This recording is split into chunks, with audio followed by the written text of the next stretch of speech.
Sobat Dunia Donghua, kita berjumpa kembali. Tanpa berlama-lama mari kita lanjutkan ceritanya. Selamat mendengarkan dan selamat berimajinasi. Hal ini memberi Yang Chen alur pemikiran baru.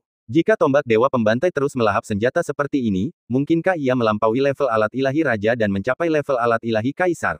Itulah yang dipikirkan Yang Chen, dan dia merasa itu memang mungkin. Dengan tombak dewa pembantai yang sekarang memiliki kekuatan alat ilahi raja setelah melahap 30 alat ilahi tertinggi, bukankah akan lebih kuat lagi jika melahap alat ilahi raja? Dengan mengingat hal ini, Yang Chen merasa perlu untuk tombak dewa pembantai untuk mengumpulkan beberapa alat ilahi raja. Karena pikiran-pikiran inilah Yang Chen mengeluarkan pedang Raja Giok Putih yang diperolehnya sebelumnya. Pedang Raja Giok Putih, kunci Istana Raja Roh, dapat membuka kunci Istana Raja Roh dan melepaskan Raja Roh dari dalam. Hal ini membuat Yang Chen melamun. Pedang Raja Giok Putih bukan hanya sebuah kunci, tetapi juga alat ilahi raja. Jika sekarang dimakan oleh tombak dewa pembantai, tidak diragukan lagi kekuatan tombak dewa pembantai akan semakin meningkat. Tetapi tujuan sebenarnya dari pedang Raja Giok Putih adalah untuk berfungsi sebagai kunci untuk membuka Istana Raja Roh. Yang Chen bingung, haruskah dia menggunakan kunci ini untuk terlibat dalam pembukaan Istana Raja Roh? Penting untuk diketahui bahwa membuka Istana Raja Roh mungkin tampak menakjubkan, tetapi jika dia benar-benar memutuskan untuk melakukan ini, tidak diragukan lagi bahwa dia akan ikut campur dalam masalah yang rumit. Tidak semua orang tertarik melepaskan Raja Roh. Yang Chen tidak pernah suka ikut campur dalam masalah yang rumit, tetapi setelah memikirkannya, dia memutuskan untuk mengesampingkan masalah itu untuk saat ini. Lebih baik tidak mengambil keputusan terlalu dini, mari kita tunggu dan lihat. Bagaimanapun, keputusannya itu bisa saja membawa perubahan signifikan di wilayah selatan. Untuk saat ini, Yang Chen menyimpan tombak dewa pembantai dan sedikit menstabilkan tingkat kultivasinya. Setelah itu, dia akan berlatih alkimia atau berjalan-jalan di dalam paviliun 7 pedang. Sekarang kekuatannya makin bertambah kuat, Yang Chen menjadi semakin khawatir tentang tahap kenaikan agung. Tahap kenaikan agung dan tahap tanpa batas adalah tahap yang tidak banyak diketahuinya. Sebelumnya di alam roh, ia tidak memiliki banyak kesempatan untuk mempelajarinya. Sekarang setelah berada di alam selatan, Yang Chen tentu perlu mencari kesempatan untuk mencari informasi. Harus dikatakan bahwa buku-buku kuno di Paviliun 7 Pedang cukup lengkap. Terlebih lagi, Yang Chen telah mengumpulkan poin yang cukup, jadi menemukan informasi mengenai tahap kenaikan agung dan tahap tanpa batas cukup mudah. Setelah membaca buku-buku kuno ini, Yang Chen secara bertahap memperoleh pemahaman tentang tahap kenaikan besar. Apa itu tahap kenaikan agung? Untuk menembus tahap kenaikan agung, seseorang harus sepenuhnya mengintegrasikan kekuatan ilahi dan prasasti niat Dao. Dengan membuang perbedaan antara kekuatan ilahi dan prasasti niat Dao, lalu menggabungkan keduanya, seseorang dapat menyempurnakan kekurangan prasasti niat Dao. Setelah mencapai alam itu, seseorang akan mencapai tahap kenaikan agung. Begitu tahap ini tercapai, kekuatan teknik Dao tidak hanya akan berlipat ganda, tetapi kecepatan penyampaiannya juga akan jauh lebih cepat dibandingkan dengan tahap nirvana. Menurut buku-buku kuno, jika kekuatan ilahi dan prasasti niat Dao menyatu, prasasti niat Dao dapat disebut prasasti ilahi niat Dao. Namun, perbedaannya tidak signifikan, sehingga bahkan ketika seseorang mencapai tahap kenaikan agung, penamaan prasasti niat Dao pun bervariasi. Lagi pula, semua orang tahu apa arti prasasti ilahi dan prasasti. Adapun penggabungan kekuatan dewa dan prasasti niat Dao, itu bukan masalah sederhana. Misalnya, di alam roh, banyak makhluk kuat meremehkan pentingnya kekuatan ilahi. Mereka terlalu berfokus pada prasasti niat Dao dan mengabaikan kekuatan ilahi, sehingga sulit bagi mereka untuk maju ke tahap kenaikan agung. Di mana kunci untuk memasuki tahap kenaikan agung? Kekuatan ilahi dan prasasti niat Dao harus seimbang. Untuk mengintegrasikan kekuatan ilahi dan prasasti niat Dao, seseorang harus mempertimbangkan jumlah prasasti niat Dao. Jika seseorang memiliki terlalu banyak prasasti niat Dao dan tidak cukup kekuatan ilahi, hanya setengahnya yang dapat diintegrasikan, dan tahap kenaikan agung tidak dapat dicapai. Hanya dengan mencapai integrasi penuh seseorang dapat benar-benar mencapai tahap kenaikan agung. Bila Anda memiliki terlalu banyak prasasti niat Dao dan tidak cukup kekuatan ilahi, Anda tidak dapat berintegrasi sepenuhnya dan tidak dapat memasuki tahap kenaikan agung. Sebaliknya, jika Anda memiliki terlalu banyak kekuatan suci dan terlalu sedikit prasasti niat Dao, jalan masuk Anda ke tahap kenaikan agung akan terlalu lemah. Oleh karena itu, mencapai keseimbangan memang sulit, tetapi itulah satu-satunya syarat untuk memasuki tahap kenaikan agung. Dengan kata lain, semakin banyak prasasti niat Dao yang dimiliki seseorang, semakin sulit pula untuk memasuki tahap kenaikan agung. Namun, kesulitan memasuki tahap nirvana dengan banyak jenis niat Dao selama tahap pencerahan sangatlah mutlak. Bagi mereka yang berada di tahap nirvana dengan sejumlah besar prasasti niat Dao, kesulitan memasuki tahap kenaikan agung bersifat relatif dan bukan sesuatu yang mendatangkan keputusasaan.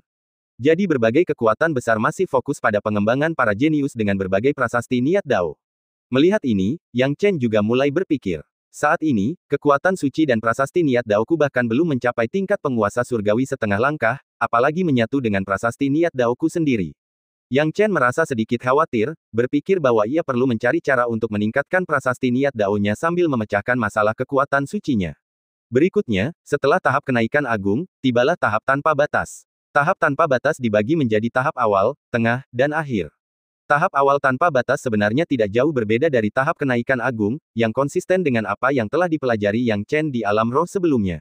Mengapa tidak ada perbedaan? Perbedaan terbesar antara tahap tanpa batas awal dan tahap kenaikan agung adalah bahwa pada tahap tanpa batas, semua aspek telah jenuh, dan seseorang mulai mencoba mengubah prasasti niat Dao menjadi hukum. Setelah seseorang dapat berkomunikasi dengan hukum surgawi, seseorang dapat memasuki tahap tanpa batas.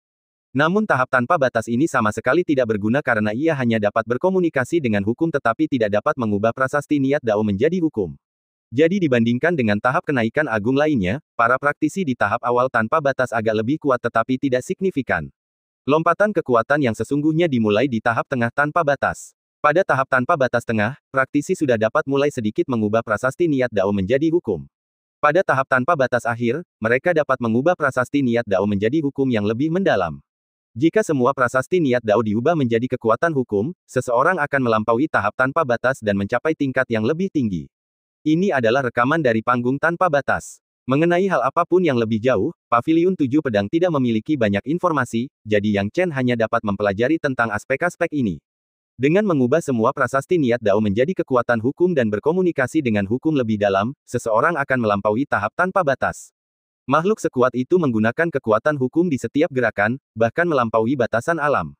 Yang Chen bergumam pada dirinya sendiri. Pada tingkat kekuatan ini, dia hanya bertemu dua orang. Yang satu adalah Luo, dan satunya lagi adalah Ice and Fire Sky Phoenix. Berbicara tentang Phoenix Langit Es dan Api, Yang Chen merasa sedikit kesal. Ia kini merasa telah ditipu oleh Phoenix Langit Es dan Api. Itu karena sejauh ini tidak ada kontak dengan Phoenix Langit Es dan Api. Sejak meninggalkan Lembah Naga, Phoenix Langit Es dan Api menghilang sepenuhnya.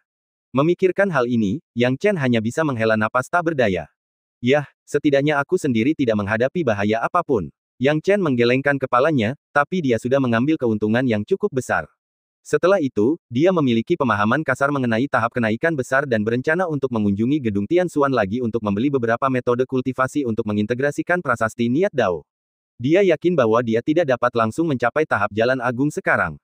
Namun, ia juga harus mempersiapkan dan merencanakan untuk memasuki tahap jalan agung. Kunci untuk memasuki tahap jalan agung adalah penggabungan prasasti niat Dao. Mengenai penggabungan prasasti Dao Inten, efeknya bervariasi tergantung metodenya. Bagi Yang Chen, yang tidak kekurangan poin, sebaiknya membeli beberapa metode penggabungan yang lebih berharga. Ini akan membuatnya lebih mudah baginya untuk menggabungkan beberapa di masa mendatang. Tak lama kemudian, Yang Chen memilih metode fusi yang disukainya di Menara Tian Xuan, menghabiskan lebih dari 80.000 poin. Pengeluarannya yang besar mengejutkan para tetua penjaga menara. Setelah memilih metode fusi ini, Yang Chen kembali merenung. Dia mencoba menyatukan sebagiannya terlebih dahulu, dan menemukannya tidak mudah. Penggabungan antara kekuatan ilahi dan prasasti niat Dao menjadi satu, nampaknya sederhana, tetapi sebenarnya sangat sulit. Ini hanya satu, dan bahkan lebih sulit jika jumlahnya meningkat. Dia hanya bisa mencoba untuk saat ini, dan tidak bisa sepenuhnya menggabungkan seluruh kekuatan ilahi dengan prasasti niat Dao, karena kekuatan ilahinya tidak mampu menahan jumlah prasasti niat Dao. Fusi paksa, sesuai dengan yang dijelaskan dalam teknik fusi. Pada saat itu, kekuatan ilahinya dapat diserap dan dikuras oleh prasasti niat Dao, mempertahankan keadaan setengah kosong seperti botol yang tidak terisi. Saat itu, keadaannya akan benar-benar canggung, karena kekuatan ilahinya sudah tidak ada lagi, tetapi prasasti niat Dao baru setengah jadi, dia tidak akan bisa mencapai alam nirvana, apalagi ke tahap jalan agung, akan sulit untuk menyesuaikan diri kembali.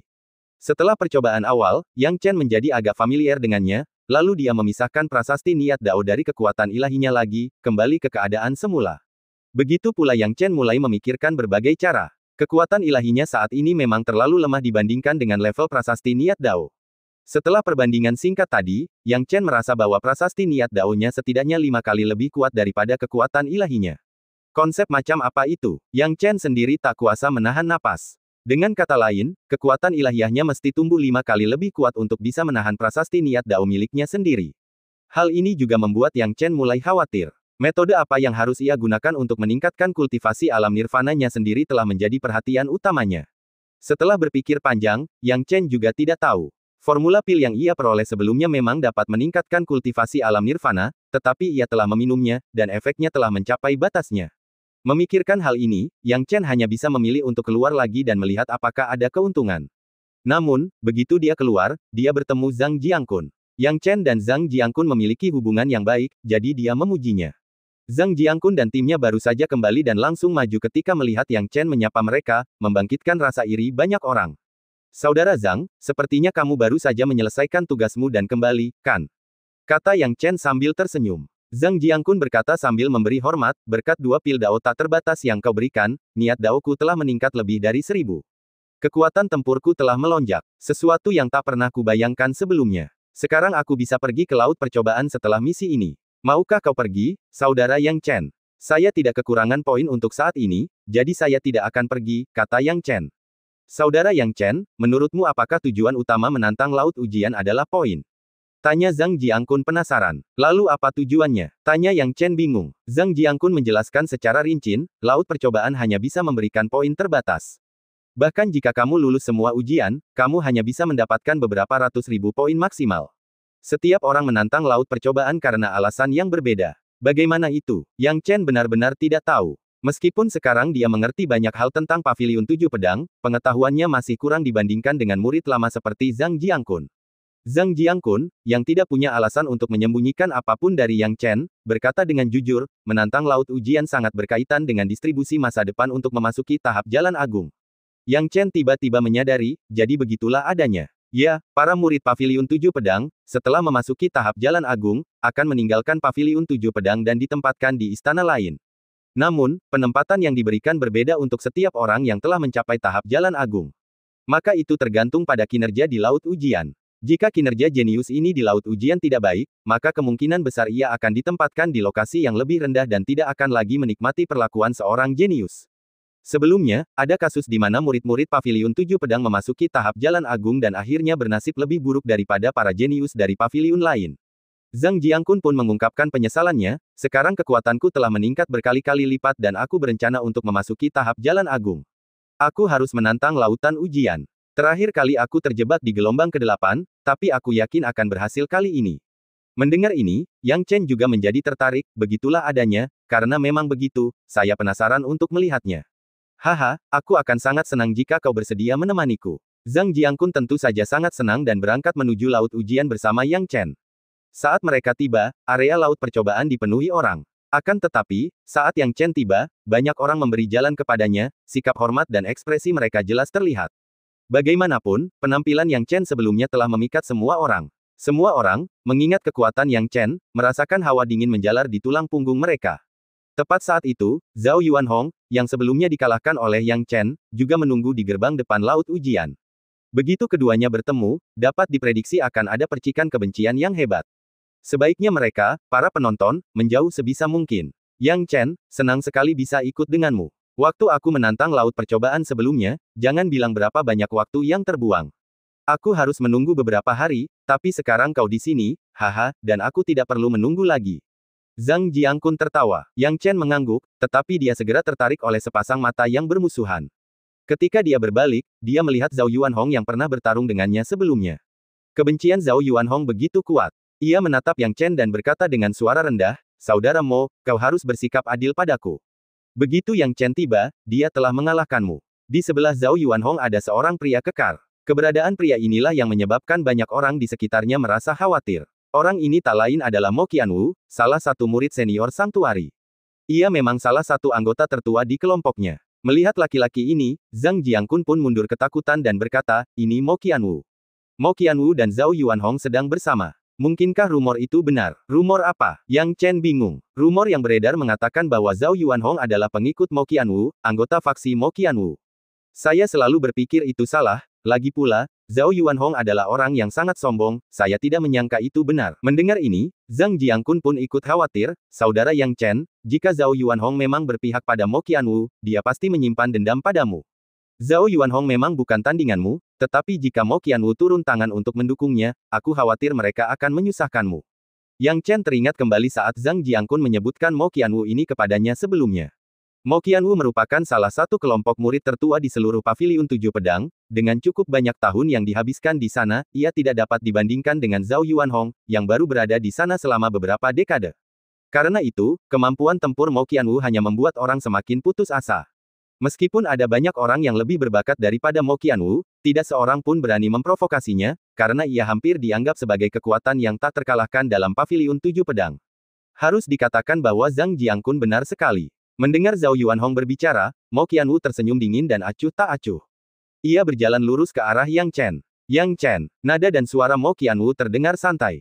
Ini aku, jawab Yang Chen tanpa ekspresi. Mo Qianwu berkata dengan malas, ku dengar kau cukup arogan di Paviliun Tujuh Pedang akhir-akhir ini, hehe, bahkan memamerkan tubuh ilahi Taoismu.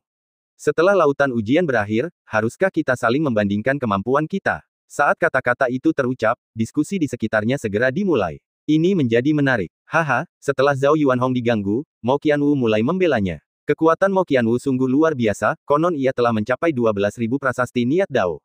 Kekuatan seperti itu cukup untuk membuat orang tak tertandingi di seluruh Paviliun Tujuh Pedang.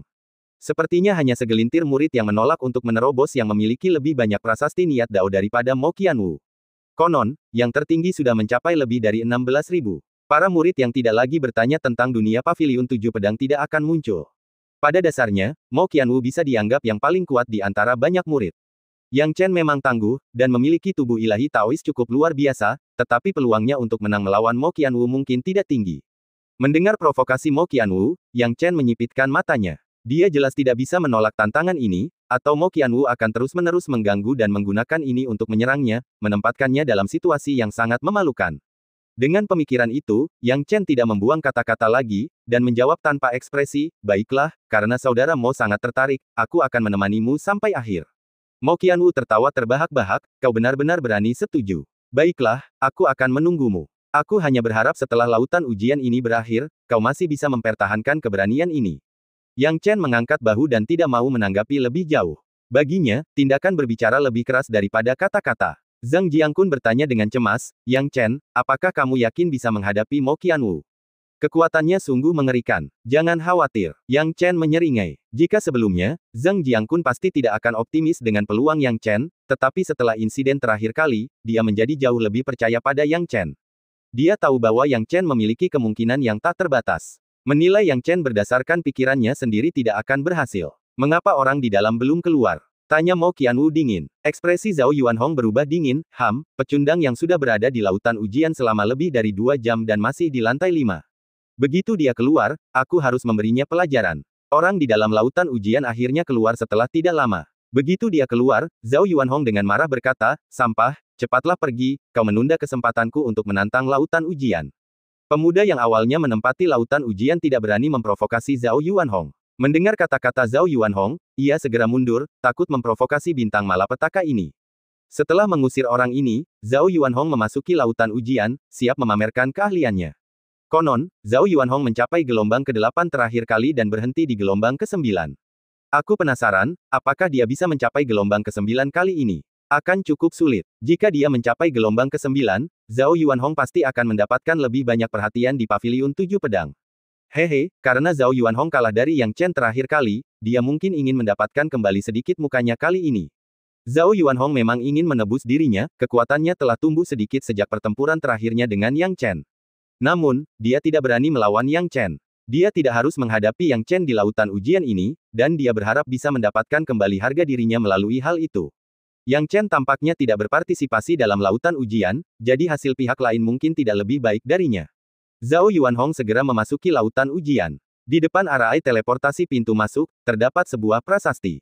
Prasasti itu akan menampilkan pergerakan mereka yang berada di lautan ujian. Meskipun seseorang tidak dapat secara khusus mengamati cara yang digunakan peserta di lautan ujian, mereka dapat mengetahui gelombang mana yang telah mereka capai. Bagi Zhao Yuanhong, beberapa gelombang pertama tidak menjadi kendala sama sekali baginya. Dia langsung melewati mereka dengan mudah. Gelombang pertama, gelombang kedua, gelombang ketiga, dia dengan mudah menerobosnya. Dan pada prasasti itu, angka 1, 2, dan 3 muncul dengan cepat, lalu menghilang dengan cepat, berubah menjadi 4, 5, 6. Itu menunjukkan bahwa dia telah langsung menyerang gelombang ke-6, dengan hasil yang mencengangkan. Lagi pula, bagi sebagian besar anggota Paviliun 7 Pedang, gelombang ke-6 tidak dianggap level tinggi, tetapi juga tidak lemah. Namun Zhao Yuanhong berhasil mencapainya dengan mudah. Setelah itu, gelombang ke-6 dan ke-7 juga gagal menimbulkan rintangan apapun bagi Zhao Yuanhong, dan ia pun dengan cepat melewatinya. Baru ketika mencapai gelombang ke-8, Zhao Yuanhong mulai merasakan kesulitan dan menghabiskan beberapa waktu untuk mengatasinya. Saat mencapai gelombang ke-9, Zhao Yuanhong telah bertarung selama lebih dari 3 jam ganda. Akhirnya, Zhao Yuanhong berhasil melewati gelombang ke-9 dan mencapai gelombang ke-10, tetapi segera setelah itu, ia dikalahkan dan muncul dari susunan teleportasi. Hasil tersebut mengejutkan banyak orang. Dia sebenarnya berhasil melewati gelombang ke-9, setelah mengalahkan semua makhluk di dalamnya. Zhao Yuanhong sangat kuat, bahkan lebih kuat dari sebelumnya. Meski tampak agak acak-acakan setelah keluar dari lautan ujian, wajah Zhao Yuanhong menampakkan ekspresi gembira saat mengingat keberhasilannya. Mencapai gelombang ke-10 merupakan tugas yang dianggap sulit bagi banyak orang lain. Zhao Yuanhong melirik Yang Chen dengan menantang, yakin bahwa sekarang, dia punya kekuatan untuk membuat saingannya gemetar ketakutan. Baiklah, giliranku, kata Mo Qianwu dengan malas. Ketika percakapan berakhir, Mo Qianwu, yang tampak tidak peduli terhadap apapun, melangkah maju. Sekarang Mo Qianwu telah menjadi pusat perhatian, ia menarik perhatian semua orang, membuat banyak orang menantikan penampilannya. Jika Zhao Yuanhong saja mencapai hasil seperti itu, bukankah Mo Qianwu akan tampil lebih baik lagi? Sudah diketahui bahwa Mo Qianwu lebih kuat dari Zhao Yuanhong dan diakui semua orang. Mo Qianwu jelas memiliki kepercayaan diri yang mutlak. Ia masuk tanpa hambatan, dan tak seorang pun berani menghentikannya. Di saat yang sama, ia telah menunjukkan dominasi dan kekuatan Mo Qianwu. Dengan cara ini, Mo Qianwu memasuki lautan ujian. Begitu dia masuk, Mo Qianwu menunjukkan kekuatan yang lebih mengerikan dari Zhao Yuanhong. Dia dengan cepat melewati gelombang pertama, lebih cepat dari Zhao Yuanhong. Masih sama di gelombang kedua. Dan hal yang sama terjadi pada gelombang ketiga dan keempat. Hal ini membuat Zhao Yuanhong agak tidak senang, karena dia baru saja menjadi pusat perhatian. Namun karena gangguan Mo Qianwu, semua pusat perhatian terambil alih oleh Mo Qianwu. Namun, karena berpikir bahwa dia masih membutuhkan bantuan Mo Qianwu, amarahnya telah banyak mereda. Lupakan saja, aku masih perlu menggunakan Mo Qianwu, pikir Zhao Yuanhong dingin dalam hati. Saat dia memikirkannya, Mo Qianwu telah menunjukkan keahliannya di lautan ujian. Dia sudah berada di gelombang kelima. Sangat cepat, dan masih meningkat pesat. Gelombang ke-6 sekarang. Semua orang terkesima, kecepatan Mo Qianwu terlalu cepat, dan laju peningkatannya masih sangat cepat. Jelas bahwa gelombang ke-6 hanyalah pembuka, jauh dari kekuatan Mo Qianwu yang sebenarnya. Gelombang ke-7, ke-8, dan ke-9. Dalam sekejap mata, Mo Qianwu telah mencapai gelombang ke-9, dan banyak orang menarik napas dalam-dalam. Mo Qianwu dengan santai mencapai prestasi membanggakan Zhao Yuanhong. Terlebih lagi, batas Mo Qianwu jelas jauh lebih tinggi dari Zhao Yuanhong. Setelah jeda sederhana di gelombang ke-9, Mo Qianwu juga dengan sempurna melewatinya dan mencapai gelombang ke-10 yang telah dicapai Zhao Yuanhong dengan putus asa. Semua orang tidak dapat menahan diri untuk tidak menatap dengan mata terbelalak. Gelombang ke-10 bisa dibilang merupakan titik balik yang sulit. Bahkan di Paviliun 7 Pedang, hanya sedikit orang yang bisa melewati gelombang ke-10, hampir tidak ada. Konon, 3.000 tahun yang lalu, Mo Qianwu pernah menantang gelombang ke-10, tetapi gagal. Selama 3.000 tahun ini, Mo Qianwu belum pernah menantang lautan ujian. Penasaran, apa kemajuan yang telah dicapai Mo Qianwu dibandingkan 3.000 tahun yang lalu? Ya, jika Mo Qianwu bisa melewati gelombang ke-10, dia pasti sangat kuat. Lagi pula, di Paviliun 7 Pedang, hanya segelintir orang yang bisa melewati gelombang ke-10. Banyak orang sudah mendesah. Hasilnya, semua orang tidak butuh waktu lama untuk menunggu. Angka pada prasasti itu berubah dari 10 menjadi 11. Ketika angka ini turun, semua orang tidak dapat menahan diri untuk tidak terperangah karena takjub dengan kekuatan Mo Qianwu yang mengerikan. Gelombang ke-10 telah berhasil dibersihkan. Ya Tuhan, aku tidak menyangka Mo Qianwu, yang telah tertidur selama 3.000 tahun, akan berubah begitu drastis kali ini. Gelombang ke-10, haha, aku penasaran apa yang sedang dirasakan Yang Chen sekarang. Aku khawatir dia akan menyesal menerima tantangan Mo Qianwu tadi. Hahaha, kurasa dia sudah ketakutan setengah mati. Mo Qianwu sudah melewati gelombang ke-10, dan kekuatannya tak terduga. Bagaimana Yang Chen bisa mengalahkannya? Aku yakin Yang Chen terlihat tenang sekarang, tapi mungkin dia sedang panik di dalam. Banyak orang memandang Yang Chen, dan melihat ketenangannya, mereka mengira Yang Chen hanya berpura-pura tenang. Zhao Yuanhong juga mencibir, aku tidak menyangka Mo Qianwu bisa menembus begitu banyak kekuatan dibandingkan 3.000 tahun yang lalu. Melewati gelombang ke-10 berarti kekuatannya sudah mendekati murid-murid tersembunyi Paviliun 7 Pedang. Apa Yang Chen setenang itu? Entah dia berpura-pura, atau dia tidak tahu apa-apa tentang gelombang ke-10. Yah, memang benar dia baru saja bergabung dengan Paviliun 7 Pedang. Semua orang mengira gelombang ke-10 mungkin sudah menjadi batasnya. Tetapi mereka tidak menyangka bahwa tidak lama kemudian, angka pada prasasti itu berubah lagi. Dari 10 sampai 11. Apa, Mo Qianwu telah melewati gelombang ke-11? Ya Tuhan, apa aku salah lihat? Gelombang ke-11, Mo Qianwu sudah menjadi terlalu kuat selama 3000 tahun terakhir. Hahaha, aku benar-benar ingin tahu apa yang ada di pikiran Yang Chen sekarang. Kekuatan Mo Qianwu di gelombang ke-11 tak tertandingi. Bagaimana mungkin Yang Chen menjadi lawan Mo Qianwu? Ini akan jadi menarik sekarang. Kalau aku Yang Chen, aku akan langsung mengaku kalah, agar tidak menderita. Yang Chen kurang beruntung. Dia mengalahkan Zhao Yuanhong, tapi tak disangka Zhao Yuanhong punya cadangan. Diskusi yang tak terhitung jumlahnya. Pada saat ini, Mo Qianwu akhirnya berhenti. Gelombang ke-11 telah mencapai batasnya, dan ia tak mampu melewati gelombang ke-12. Setelah gagal, ia keluar dari area teleportasi. Mo Qianwu disambut dengan sepasang mata yang takjub dan kagum saat dia keluar. Mo Qianwu cukup puas dengan ini, karena itulah yang diinginkannya, dan benda-benda ini adalah miliknya. Sekarang, tatapan Mo Qianwu terfokus pada Yang Chen. Jadi, apakah kamu masih berani menyombongkan diri seperti yang kamu lakukan tadi? Kata Mo Qianwu dingin. Yang Chen menjawab dengan tangan di belakang punggungnya, membual. Apa yang baru saja kukatakan salah? Atau menurutmu ada sesuatu yang bisa mengguncang pikiranku? Urat-urat Mo Qianwu melotot, dan ia mengira mencapai gelombang ke-11 akan membuat Yang Chen takut. Ia tidak menyangka anak bermarga yang ini tidak menunjukkan rasa takut sama sekali. Hal ini membuatnya menyipitkan mata dan berkata dengan nada sarkastis, bagus sekali. Kalau begitu aku akan menantikan penampilanmu. Yang Chen tidak terburu-buru bergerak, tetapi berkata, Saudara Zhang, pergilah dulu. Zhang Jiangkun mengeluarkan suara dan tidak menolak, memasuki lautan ujian. Semua orang tidak tertarik dengan hasil Zhang Jiangkun, tetapi skornya tidak buruk. Setelah kekuatannya meningkat pesat, ia berhasil menembus gelombang ke-8. Akan tetapi, jika dibandingkan dengan Zhao Yuanhong dan Mo Qianwu, ia kalah jauh. Ketika Zhang Jiangkun keluar, hal itu juga menimbulkan kehebohan. Berikutnya adalah Yang Chen. Pada titik ini, tidak ada yang berani menerjang lautan ujian lagi karena semua orang tahu bahwa Mo Qianwu dan Zhao Yuanhong sedang menunggu Yang Chen mempermalukan diri sendiri. Jika mereka mencoba mencuri perhatian, itu berarti melawan mereka berdua. Melawan kedua tokoh ini sama saja dengan mencari masalah, bukan? Melihat gilirannya telah tiba, Yang Chen tak ragu lagi dan memasuki lautan ujian. Saat dia melangkah maju, pemandangan berubah dan dia diteleportasi ke wilayah Laut Sea of Trials. Mari kita lihat gelombang mana yang bisa aku capai kali ini. Yang Chen berbisik pada dirinya sendiri. Kekuatannya tidak berada pada puncaknya terakhir kali, jadi hasilnya tidak ideal. Tetapi kali ini, kekuatannya tidak hanya mencapai puncaknya, malah melampauinya. Hampir 16.000 niat Dao, dipadukan dengan tubuh ilahi Daois. Baginya, 10 lantai pertama tidak cukup untuk memuaskan seleranya. Yang Chen memasuki lautan ujian. Teks pada prasasti batu berubah dari 0 menjadi 1. Pada saat teks berubah, Yang Chen juga memulai pembunuhan massal di lautan ujian. Merusak. Yang Chen menatap binatang-binatang purba yang bergulung-gulung di hadapannya, menyebarkan prasasti niat Dao, menekannya dengan kekuatan prasasti yang absolut. Dia langsung melewati lantai pertama lautan ujian tanpa berkeringat. Lalu, gelombang kedua. Yang Chen masih hanya membutuhkan sejumlah prasasti niat Dao untuk menekan dan menghancurkan gelombang kedua dengan mudah.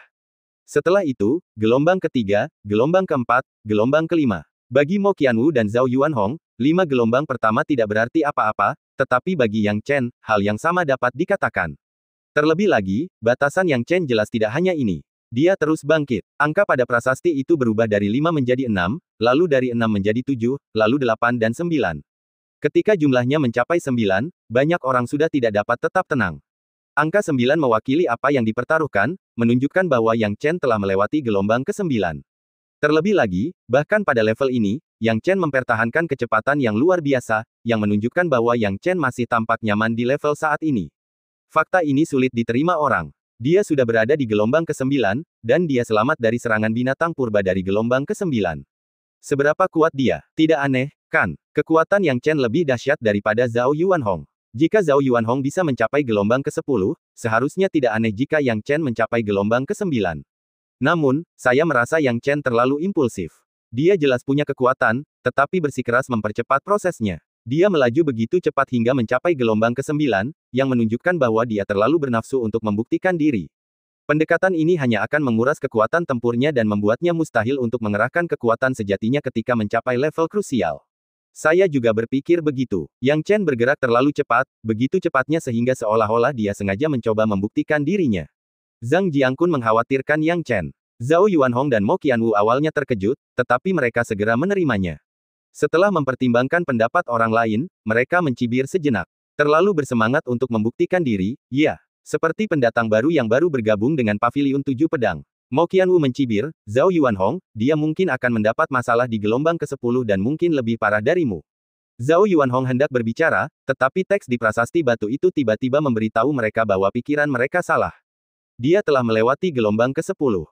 Lagi pula, waktu yang dibutuhkan setelah gelombang ke-9 tidak terlalu lama. Pemandangan ini sungguh mengejutkan semua orang. Apa? Dia melewati gelombang ke-10 begitu saja? Bukankah Yang Chen terlalu bersemangat untuk membuktikan dirinya sekarang? Banyak orang mulai berdiskusi, dan yang paling mengejutkan mereka bukanlah bahwa Yang Chen telah melewati gelombang ke-10, melainkan waktu singkat yang dibutuhkan setelah ia melewati gelombang ke-10. Jumlah gelombang ke-10 berubah menjadi ke-11. Hal ini membuat banyak orang terengah-engah. Mo Qianwu yang tadinya tenang dan kalem, tiba-tiba merasa tidak nyaman.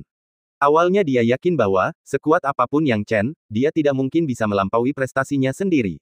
Akan tetapi, pikiran dan ide ini hanya bertahan sebentar sebelum Yang Chen melampauinya, dan tampaknya hal itu dilakukan dengan mudah. Bagaimana mungkin? Tatapan Mo Qianwu berat. Orang ini pasti menggunakan metode khusus. Mustahil dia bisa melewati gelombang ke-12. Sambil memikirkan hal itu, dia menatap tajam ke arah prasasti batu itu. Dia tidak bisa membiarkan atau mengakui bahwa Yang Chen akan melampauinya. Yang Chen yang setara dengannya adalah batasnya. Pada saat ini, Zhao Yuanhong juga diam-diam menyeka keringatnya. Sebagai pendukung Mo Qianwu, ia bisa menerima kenyataan bahwa ia dikalahkan karena kekuatannya memang lebih rendah daripada Yang Chen. Namun, jika Mo Qianwu juga terlampaui. Begitu Zhao Yuanhong memikirkan hal ini, angka-angka pada prasasti batu itu berubah dari 11 menjadi 12. Apa? Banyak orang benar-benar tak bisa tenang. 12 orang menandakan bahwa Yang Chen akan menantang gelombang ke-13 lautan ujian yang legendaris. Pada tingkat ini, bisa dikatakan sangat sedikit orang yang pernah menginjakkan kaki. Mungkin dalam sejarah wilayah suci, orang seperti itu mungkin tidak akan pernah muncul bahkan dalam ratusan atau ribuan tahun. Seperti apakah gelombang ke-13 itu? Mereka baru saja mengejek Yang Chen karena terlalu bersemangat membuktikan diri, tetapi sekarang mereka memikirkannya. Yang Chen tidak terlalu bersemangat membuktikan diri, mereka hanya tidak bisa melihat situasinya dengan jelas. Mengapa Yang Chen perlu membuktikan dirinya? Dia memang punya kekuatan untuk langsung melewati gelombang ke-8 dan ke-9. Bagi Yang Chen, bahkan ketika ia mencapai gelombang ke-12, itu masih dalam batas penerimaannya. Yang Chen harus mengakui bahwa prasasti niat daunnya terlalu kuat, dan binatang buas kuno di gelombang ke-12 tidak berada pada level yang sama dengannya. Namun, keadaannya berbeda ketika memasuki gelombang ke-13. Akhirnya ada sedikit tekanan. Namun, hal ini tidak membuat Yang Chen patah semangat. Malah, hal itu membuatnya semakin tertarik. Lagi pula, gelombang sebelumnya terlalu membosankan untuk dilalui dengan mudah. Bahkan gelombang ke-12 pun tidak mampu membangkitkan minatnya. Binatang purba gelombang ke-13 adalah kera langit raksasa dengan tubuh besar yang tidak dapat digambarkan selain mengejutkan. Namun, Yang Chen semakin terbiasa dengan binatang purba yang besar. Tubuh yang besar belum tentu berarti ia tangguh. Yang Chen menepukkan telapak tangannya, melancarkan serangannya, dengan tujuan pertama-tama mengukur kekuatan kera langit raksasa. Dengan satu telapak tangan, si kera langit raksasa pun membalas dengan marah. Setelah menerima tamparan ini, Yang Chen memamerkan giginya. 16.000 prasasti Dao Inten tampaknya cukup kuat. Sayang sekali masih ada sedikit kekurangan, gumam Yang Chen dalam hati. Faktanya, ketika gelombang ke-12 tiba, prasasti niat Dao binatang purba itu telah mencapai sebanyak 15.000. Hampir sama seperti dia. Namun, ia langsung dikalahkan. Pada akhirnya, itu semua berkat dukungan dari Dao Inten ruang waktu dan hidup mati. Tidak akan mudah bagi lawan biasa dengan jumlah prasasti niat Dao yang sama untuk menang melawannya. Bagi Yang Chen, mengalahkan mereka hanyalah masalah biasa. 16.000 prasasti niat Dao juga sama. Yang Chen menggunakan batu asah yang pernah dipakainya untuk mengasah teknik Dao-nya untuk menyerang kera langit raksasa dengan tangan lonceng emas raksasa terlebih dahulu. Ketika satu telapak tangan tidak dapat membunuhnya, dia melepaskan Unyilding Fury, meningkatkan kekuatan Unyilding, dan melengkapinya dengan Dao Inten lainnya. Butuh waktu yang sama dengan waktu yang dibutuhkan untuk menghabiskan secangkir teh. Kera langit raksasa dari gelombang ke-13 jatuh dengan keras ke tanah. Setelah itu, angka pada prasasti batu itu berubah dari 12 menjadi 13. Ketika angka sempurna ini muncul, semua orang di tempat kejadian menghirup udara dingin. Yang Chen, dia berhasil melewati gelombang ke-13. Ketika jumlah yang mencengangkan itu jatuh, itu adalah pencapaian yang paling mengerikan bagi siapapun. 13 gelombang. Dia berhasil melewati gelombang ke-13. Berarti dia memasuki gelombang ke-14. Mencapai gelombang ke-14. Ini sungguh tidak dapat dipercaya. Lautan ujian punya total 15 gelombang, kan? Dia sudah mencapai gelombang ke-14, belum ada jenius serupa yang muncul di domain suci selama bertahun-tahun. 14 gelombang, dibandingkan dengan Mo Qianwu dan Zhao Yuanhong. Banyak orang tidak berani berbicara, tetapi setelah mendengar kata-kata itu, Mo Qianwu dan Zhao Yuanhong sudah merasa sedikit terhina. Lagi pula, mereka baru saja menantang Yang Chen dengan keyakinan penuh akan kekuatan mereka. Mereka sangat percaya diri dengan peningkatan kekuatan mereka, dan mereka pikir mereka bisa menunjukkan keperkasaan mereka yang dahsyat di lautan ujian ini, tetapi hasilnya sangat kejam, membuat mereka mengerti arti sebenarnya dari kekuatan absolut. Anda bangga ketika Mo Qianwu menaklukkan gelombang ke-11. Yang Chen, dalam satu tarikan napas, melewati gelombang ke-12, ke-13, dan kini memasuki gelombang ke-14, menciptakan sebuah pencapaian yang hampir tidak pernah terlihat di Paviliun 7 Pedang selama bertahun-tahun yang tak terhitung jumlahnya. Hal ini membuat Mo Qianwu merasa sangat malu. Mengingat provokasinya terhadap Yang Chen sebelumnya, bahkan dia merasa bahwa dia mungkin seorang badut. Belum lagi yang lainnya. Saat ini, sambil mengamati sekelilingnya, Mo Qianwu mendapati bahwa pandangan mata kebanyakan orang agak aneh, bahkan bersimpati padanya, yang merupakan sesuatu yang tidak dapat diterimanya. Ah, memangnya kenapa kalau dia lolos gelombang ke-13?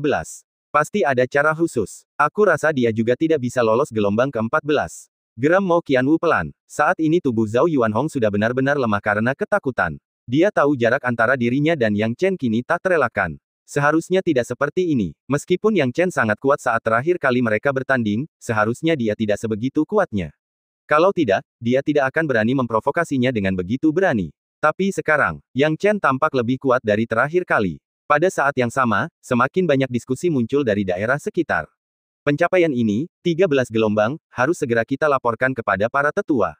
Ini masalah besar. Ada hadiah bagi yang melaporkan bakat luar biasa seperti itu dari Paviliun 7 Pedang. Banyak orang bergegas melaporkan berita itu, mengingat imbalan besar yang menyertainya. Di dalam lautan cobaan, lautan tak berujung. Setelah Yang Chen membunuh kera raksasa, gelombang ke-14 monster laut percobaan muncul. Kalajengking itu raksasa, yang ukurannya tak jauh lebih kecil dari kera raksasa. Kalajengking itu memiliki ekor yang sangat panjang, seperti tali, dan bilah tajam berbisa terasa di ekornya. Begitu kalajengking berbisa raksasa itu muncul, ia menunjukkan niat membunuh yang ganas.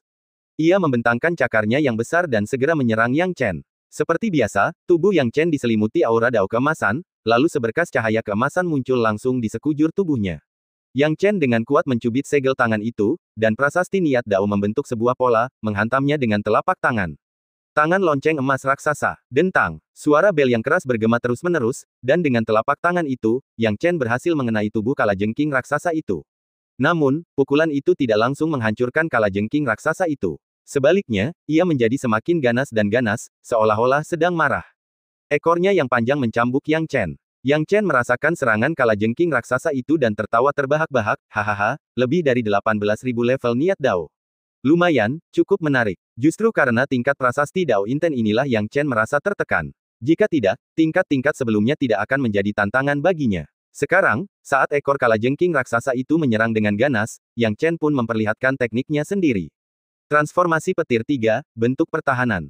Saat kata-kata itu berakhir, tubuhnya berkelebat dengan guntur dan kilat, dan prasasti Dao Inten langsung membentuk baju zirah yang besar. Baju zirah itu dibentuk sangat rapat, menutupi seluruh wajah, sepatu, pinggang, dan telapak tangan Yang Chen. Karena itu, Yang Chen mengangkat telapak tangannya dan dengan kuat bertahan terhadap serangan ekor kalajengking raksasa itu. Ledakan. Setelah suara memekakkan telinga itu, Yang Chen tiba-tiba mundur 4 atau 5 langkah, tetapi hal ini tidak membuatnya panik. Malah, ia menjadi semakin gembira. Hahaha, wujud pertahanan transformasi 3 petir memang berguna. Tidak mudah melukaiku. Sekarang saatnya aku menyerang. Yang Chen menyeringai, mengeluarkan tombak dewa pembantai, dan menusukkannya. Amarah yang tak tergoyahkan, aktifkan. Sejumlah besar kekuatan yang tak kenal ampun menyelimuti tombak panjang itu, dan Yang Chen maju dengan serangan menusuk. Namun, dengan tusukan ini, Yang Chen juga menyadari sesuatu yang menarik. Kalajengking raksasa itu memiliki pertahanan yang sangat cerdik. Selama diserang, ia akan menggunakan capitnya untuk mempertahankan kepalanya, sehingga serangan Yang Chen tidak akan memengaruhinya. Hal ini membuat Yang Chen tersenyum, jadi begitu. Kelemahannya ada di sini. Awalnya, dia masih khawatir tentang bagaimana menghadapi kalajengking raksasa ini, mempertimbangkan apakah akan memanggil tubuh ilahi Tao. Lagi pula, serangan terkuatnya sebelumnya, tangan lonceng emas raksasa, ternyata tidak mampu melukai kalajengking raksasa itu. Tetapi sekarang setelah ia menemukan kelemahan kalajengking itu, Yang Chen mendapat petunjuk. Menyerang. Yang Chen membidik ekor kalajengking itu dan menyerang dengan tombaknya. Kalajengking raksasa itu mengira Yang Chen benar-benar mengincar bagian belakangnya, dan ia buru-buru bertahan sambil melancarkan serangan dengan ekornya. Setiap ayunan ekornya menghasilkan ledakan distorsi spasial, menunjukkan kekuatan tekniknya. Namun, Yang Chen menunjukkan senyuman selama serangan ini. Binatang purba itu tidak memiliki kecerdasan yang tinggi, jadi mudah untuk mengetahui kekurangannya. Yang Chen berpura-pura menyerang dari belakang tetapi sebenarnya mengincar titik lemah kalajengking itu. Untuk niat daur ruang waktunya, terlalu mudah untuk mengubah arah serangan untuk sementara. Tangan lonceng emas raksasa, Yang Chen menamparkan, menyasar ekor kalajengking itu. Kalajengking raksasa itu pun berusaha sekuat tenaga untuk bertahan. Namun, saat Yang Chen hendak memukul ekor kalajengking itu, dia menghilang dari tempatnya dalam sekejap mata, bagaikan gumpalan asap, tanpa meninggalkan jejak kehadirannya. Kalajengking raksasa juga bingung dan tidak tahu kemana Yang Chen pergi. Dan pada saat berikutnya, Yang Chen tiba-tiba muncul kembali. Saat Yang Chen muncul kembali, dia menghantamkan tangan lonceng emas raksasa ke kepala kalajengking itu.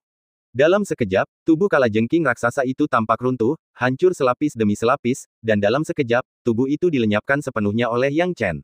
Seketika, angka pada prasasti di dunia luar berubah dari 13 menjadi 14. Pada saat yang sama, beberapa murid Paviliun 7 Pedang buru-buru memanggil tetua yang bertanggung jawab atas lautan ujian dan tetua agung yang bertanggung jawab atas semua urusan di Paviliun 7 Pedang. Saat ini, ketika para penatua tiba, para murid di tempat kejadian tidak punya pilihan selain memberi jalan dan dengan hormat menyapa mereka. Salam untuk tetua agung. Salam untuk tetua kun. Salam untuk penatua hai. Para tetua itu tidak mempedulikan sapaan biasa itu, tetapi menatap lurus ke depan dengan mata tertuju. Terutama tetua agung yang memimpin, dengan rambut merah panjangnya bagaikan bola api, ditambah alisnya yang tebal dan kasar, jelas terlihat bahwa ia memiliki temperamen yang berapi-api. Kukatakan padamu, jika kau berani menipuku dalam hal ini, aku akan membuatmu menderita. Selama bertahun-tahun, tak seorang pun di Paviliun 7 Pedang atau bahkan seluruh wilayah suci yang berhasil melampaui gelombang ke-13. Jika kau berani berbohong padaku, aku akan membuatmu menderita. Jelaslah bahwa sang tetua agung tidak mempercayai apa yang dikatakan murid-murid ini. Para tetua lainnya juga skeptis. Mereka datang ke sini hanya untuk menghadapinya, tetapi mereka tidak benar-benar percaya bahwa mungkin ada seorang jenius yang telah mencapai gelombang ke-13. Sang tetua agung dan yang lainnya mengabaikan tatapan orang lain dan akhirnya berdiri di depan prasasti lautan ujian. Saat melirik prasasti itu, sang tetua agung hampir berkata, di mana gelombang ke-13? Ketika percakapan berakhir, sang tetua agung menyadari bahwa ia telah berbicara terlalu cepat. Itu bukan gelombang ke-13, tetapi bahkan lebih menakjubkan daripada gelombang ke-13. Karena ini adalah gelombang ke-14. Yang Chen telah melewati gelombang ke-14 dan memasuki gelombang ke-15 yang legendaris dari lautan ujian. Ketika semua orang memikirkan hal ini, banyak dari mereka menarik napas dalam-dalam. Apa yang diwakili oleh gelombang ke-15? Lautan ujian memiliki total 15 gelombang. 15 adalah jumlah maksimum. Namun, dalam sejarah, hanya satu jenius yang bertahan di Paviliun 7 Pedang selama 30.000 tahun. Akhirnya, tepat sebelum mencapai tahap kenaikan agung, ia berhasil melewati gelombang ke-15 dengan sikap yang luar biasa, menyelesaikan tugas yang mustahil. Sejak saat itu, sudah bertahun-tahun lamanya tak seorang pun mampu mencapai prestasi seperti itu. Bahkan sangat sedikit orang yang berhasil mencapai gelombang ke-15. Lautan cobaan dirancang agar tidak mudah diatasi oleh siapapun. Sekarang, bertahun-tahun kemudian, seseorang telah datang ke gelombang ke-15 dan melancarkan serangan ke tingkat kesulitan tertinggi di lautan ujian. Ini, Mo Qianwu dan Zhao Yuanhong menutup mulut mereka dengan patuh. Keterkejutan batin mereka lebih besar daripada orang lain. Mo Qianwu tertegun. Ia hanya berpikir bahwa Yang Chen mungkin menggunakan beberapa cara khusus untuk melewati gelombang ke-13. Kasus semacam itu pernah ada dalam sejarah. Beberapa orang unggul di lautan cobaan, tetapi pada kenyataannya, mereka mengerikan. Dia pikir Yang Chen juga sama. Namun dalam sekejap mata, Yang Chen telah mencapai gelombang ke-14 yang hampir menyesakan. Jika gelombang ke-13 dicapai dengan cara yang tidak dapat ditunjukkan secara terbuka, dapatkah gelombang ke-14 dianggap dengan cara yang sama? Mo Qianwu dan Zhao Yuanhong tak lagi bisa menemukan alasan. Terutama Mo Qianwu, ia kini telah menjadi sosok yang disimpati semua orang, seorang murid lama yang dikalahkan oleh murid baru dengan kekuatan yang luar biasa. Pada saat ini, Yang Chen telah mengatasi tantangan sebelumnya dan memasuki gelombang ke-15. Lautan bergolak dan berguncang hebat. Besarnya tsunami itu bagaikan tsunami yang melanda suatu wilayah yang luas, membuat seluruh lautan bergejolak, seakan-akan tengah meratap dan murka.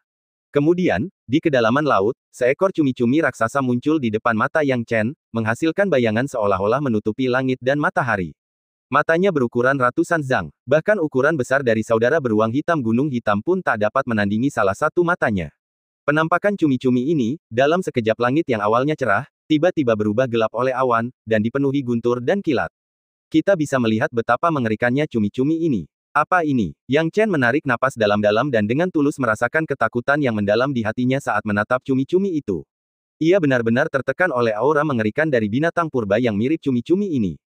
Hal ini membuat Yang Chen tanpa sadar melepaskan prasasti niat Dao untuk melindungi dirinya, baru kemudian situasinya sedikit membaik. Binatang purba gelombang ke-15 ini tidak mudah untuk dihadapi. Mata cumi-cumi itu memancarkan keganasan yang amat sangat. Keganasan ini menyebabkan anggota tubuhnya yang besar menamparkan dengan ganas ke arah Yang Chen setelah beberapa saat. Dalam sekejap, ombak bergulung-gulung, memaksa Yang Chen melayang ke angkasa. Akan tetapi, anggota tubuh cumi-cumi itu luar biasa panjang, dapat terentang dalam sekejap seolah-olah seluruh dunia tengah diserangnya. Hal ini membuat kulit kepala Yang Chen geli. Untungnya, dia memiliki niat Dao, kalau tidak, siapapun tidak akan bisa menghindarinya sama sekali. Transformasi petir 3, bentuk pertahanan. Yang Chen mengelilingi dirinya dengan prasasti niat Dao guntur dan kilat serta baju besi berkekuatan dewa. Dengan baju zirah ini, Yang Chen bermaksud menahan serangan dahsyat cumi-cumi itu dengan kuat. Tetapi begitu pikiran ini terlintas, pupil mata Yang Chen tiba-tiba menyusut. Tidak bagus. Yang Chen menarik napas dalam-dalam dengan cepat. Pada saat serangan cumi-cumi itu tiba, dia dapat dengan jelas memastikan bahwa bentuk pertahanan Thundering Trichotomy miliknya sama sekali tidak akan mampu menahan serangan agresif cumi-cumi itu. Dia harus menghindar. Yang Chen menggertakkan giginya, dan niat Dao ruang waktu berkedip-kedip, berpindah ke lokasi lain. Saat dia muncul kembali, Yang Chen menghela napas panjang lega. Namun sebelum ia sempat menyelesaikan nafasnya, anggota badan cumi-cumi itu, yang hampir menempati seluruh ruang wilayah laut, sekali lagi menyerang. Hal ini membuat pupil Yang Chen mengecil, dan seluruh tubuhnya bergetar. Bagaimana kalau masih ada lagi? Yang Chen tidak punya pilihan selain menggunakan niat Dao ruang waktu lagi. Namun, setelah menggunakannya, anggota badan cumi-cumi itu akan mengepungnya lagi. Hal ini membuat Yang Chen berpikir keras, kemanapun dia bergerak dengan niat Dao ruang waktu, itu tidak ada gunanya di wilayah lautan luas yang ditempati oleh tubuh cumi-cumi itu. Itu tidak ada gunanya dan bahkan bisa saja secara tidak sengaja terkena cumi-cumi, yang mengakibatkan kekalahan. Hal ini juga membuat Yang Chen sakit kepala. Hanya ada satu solusi terbaik. Ubah pertahanan menjadi serangan. Cumi-cumi ini hanya dapat dikalahkan dengan menyerang. Ia terbiasa menghadapi musuh secara defensif terlebih dahulu, dengan mencari tahu kekuatan mereka, tetapi cumi-cumi ini terlalu kuat untuk ia lawan. Bertempur. Yang Chen mengeluarkan tombak dewa pembantai, mengayunkannya, dan ruang bergetar. Diiringi senyum menakutkan dari tombak dewa pembantai, Yang Chen meloncat ke atas, tombak panjang itu bersiul ke bawah, pertama-tama memperlihatkan tangan lonceng emas raksasa. Dengan ledakan keras, suara memekakkan telinga. Telapak tangan Yang Chen bertabrakan dengan anggota tubuh cumi-cumi itu. Seketika, tubuh Yang Chen mundur dengan cepat. Level 20.000 prasasti niat Dao. Yang Chen menjadi serius. Mengenai masalah melewati gelombang ke-13 dan ke-14, bab sebelumnya dimulai dengan Yang Chen melewati gelombang ke-13 dan memasuki gelombang ke-14. Namun, prasasti pada prasasti tersebut bertuliskan 13, yang menunjukkan bahwa ia telah melewati gelombang ke-13. Setelah melewati gelombang ke-14, prasasti tersebut berubah dari 13 menjadi 14, yang menunjukkan bahwa Yang Chen telah melewati gelombang ke-14 dan memasuki gelombang ke-15. Baiklah, saya sendiri juga agak pusing, maklum saja. Dia belum pernah melihat tingkat kekuatan 20.000 prasasti niat Dao sebelumnya, jadi dia tidak tahu kekuatan macam apa yang dimilikinya. Binatang-binatang purba ini tidak memiliki prasasti niat Dao, mereka mengandalkan kekuatan kasar. Namun, kekuatan kasar mereka luar biasa kuat, seringkali cukup dahsyat hingga bahkan lebih dahsyat daripada mereka yang memiliki prasasti niat Dao dalam jumlah besar. Satu-satunya kelemahan mereka adalah kurangnya kecerdasan. Dengan tingkat kekuatannya saat ini, dia bisa segera memperkirakan kekuatan 18.000 prasasti niat Dao, tetapi 20.000 terlalu jauh di luar kemampuannya, dan dia tidak bisa menghitungnya. Namun, cumi-cumi itu memberinya perasaan bahwa itu jauh lebih kuat daripada 18.000 prasasti niat Dao gelombang ke-14. Yang Chen secara sementara mendefinisikannya sebagai memiliki tingkat kekuatan 20.000 prasasti niat Dao. Kekuatan yang mengerikan ini sedemikian rupa sehingga teknik tangan lonceng emas raksasanya hampir tidak membuat penyok, dan setelah tabrakan, dia menderita kerugian besar. Jika dia melawan cumi-cumi ini secara langsung sekarang, dia pasti akan kalah. Sebelum ia sempat berpikir, anggota badan cumi-cumi itu menyerang lagi, menghalangi langit dan menghantam, menyebabkan ruang angkasa bergetar hebat. Lautan ujian seakan-akan hancur kapan saja. Kulit kepala Yang Chen gatal ketakutan. Apa yang bisa dia lakukan untuk melawan serangan cumi-cumi itu? Bahkan dengan dukungan kekuatan pantang menyerah, mengandalkan bentuk pertahanan trikotomi menggelegar, dan meluncurkan tangan lonceng emas raksasa, ketiga teknik dao dahsyat yang telah dikuasainya tetap membuatnya berada dalam posisi yang kurang menguntungkan. Ia bahkan terhuyung-huyung akibat serangan cumi-cumi itu, menunjukkan betapa dahsyatnya serangan itu. Terlebih lagi, serangan cumi-cumi itu tiada henti, tidak memberinya kesempatan untuk mengatur napas. Saat ia sedang berpikir, cumi-cumi itu menyerang lagi. Kulit kepala Yang Chen gatal karena ketakutan, dan tiba-tiba sebuah ide muncul di benaknya. Ia berteriak, 9 giliran mengamuk. Ia melepaskan teknik mengamuk dengan kekuatan dahsyat, menyebabkan sakinya melayang tinggi. Lapisan-lapisan saki menjerat kaki-kaki cumi-cumi itu. Akibatnya, kecepatan cumi-cumi itu melambat drastis, membawa kegembiraan di hati Yang Chen. Saki ini benar-benar memiliki efek yang sangat kuat. Yang Chen tersenyum. Dalam praktiknya, sejak sakinya mencapai alam selatan, ia telah memperoleh banyak manfaat. Pertunjukan kekuatan ini sama mengejutkannya dengan teknik-teknik dao yang telah dipelajarinya sebelumnya. Hal ini membuat Yang Chen diam-diam menghela napas. Sepertinya ketika ada kesempatan, ia harus benar-benar menyempurnakan teknik 10 transformasi keilahian saki miliknya. Saki mungkin bisa membantunya di saat-saat genting. Sakinya kini menangkis serangan anggota tubuh cumi-cumi itu, memberikan Yang Chen waktu istirahat sejenak. Namun, isu utamanya belum berubah. Tubuh cumi-cumi itu terlalu besar, dan sakinya hanya dapat memblokir sebagian, tidak seluruhnya. Tak lama kemudian, anggota tubuh cumi-cumi lainnya menyerang dengan kuat ke arah Yang Chen, memaksanya untuk menghindar dengan cepat. Namun, setelah menghindar, dia tiba-tiba menyadari sesuatu. Sepertinya bidikan cumi-cumi itu meleset. Ia tidak mengenai tempatku tadi. Apakah ia tidak yakin di mana aku berada, atau? Yang Chen bertanya dalam hatinya. Melihatnya, dia tiba-tiba menemukan bahwa sakinya menghalangi sebagian area, yang merupakan bidang penglihatan cumi-cumi itu. Yang Chen sangat gembira, hahaha, jadi begitulah yang terjadi. Tiba-tiba dia mendapat pencerahan. Penglihatan cumi-cumi sepenuhnya bergantung pada matanya, yang merupakan ciri umum di antara binatang ganas. Mereka tidak memiliki jiwa seperti para kultivator, mereka hanya bisa mengandalkan indera penciuman dan penglihatan alami mereka. Indera penciuman cumi-cumi raksasa ini jelas tidak begitu tajam, dan terutama bergantung pada matanya. Berbeda dengan binatang purba lainnya, cumi-cumi ini memiliki mata di sekujur tubuhnya, sehingga ia dapat mengamati pergerakan Yang Chen dengan sangat rinci dari segala arah. Namun kini Yang Chen punya caranya. Saki hitam bahkan dapat menghalangi kemampuan jiwa untuk melewatinya dengan mudah, apalagi penglihatan biasa. Dia melepaskan saki yang bergulir, menyebarkannya di depan tubuh cumi-cumi, dan dengan sempurna menghalangi pandangan cumi-cumi. Cumi-cumi raksasa itu langsung kehilangan kendali, meraung dan meronta-ronta liar dengan anggota tubuhnya. Pada titik ini, ia sama sekali tidak mengancam Yang Chen. Sasarannya meleset jauh. Cumi-cumi itu benar-benar kehilangan arah dan meronta-ronta ke segala arah. Melihat ini, bibir Yang Chen melengkung membentuk senyum dingin, dan dia melepaskan teknik daunnya, yang diarahkan ke tubuh cumi-cumi itu. Suara ledakan memenuhi udara. Tangan lonceng emas raksasa Yang Chen sangat kuat, tetapi yang membuatnya kecewa adalah kaki cumi-cumi itu sekeras besi. Serangannya tidak berpengaruh apapun pada kaki cumi-cumi itu. Cumi-cumi itu kini benar-benar marah dan mulai menyerang tanpa pandang bulu. Namun, itu tidak mengancam Yang Chen. Yang Chen sekarang melayang tinggi di langit, melihat ke bawah dan berbicara pada dirinya sendiri. Dari semua binatang purba yang pernah kuhadapi sejauh ini, semuanya punya kekurangan. Cumi-cumi raksasa ini tubuhnya luar biasa besar, kurasa ia punya kelemahan. Saat Yang Chen memikirkan hal ini, dia memutuskan untuk mencobanya. Kekuatannya saat ini adalah menggunakan kelemahannya untuk menyerang kelemahan orang yang lebih kuat. Untuk menang melawan 20.000 level kekuatan Dao Inten menggunakan 16.000 level kekuatan Dao Inten, dia tentu harus sangat teliti. Menemukan kelemahannya memang tidak mudah, tetapi Yang Chen punya caranya sendiri. Ia mengubah trikotomi petir menjadi bentuk serangan dan melancarkan semburan guntur dan kilat ke kepala cumi-cumi itu. Atas serangan ini, cumi-cumi raksasa segera merasakannya dan mulai membela diri. Hah!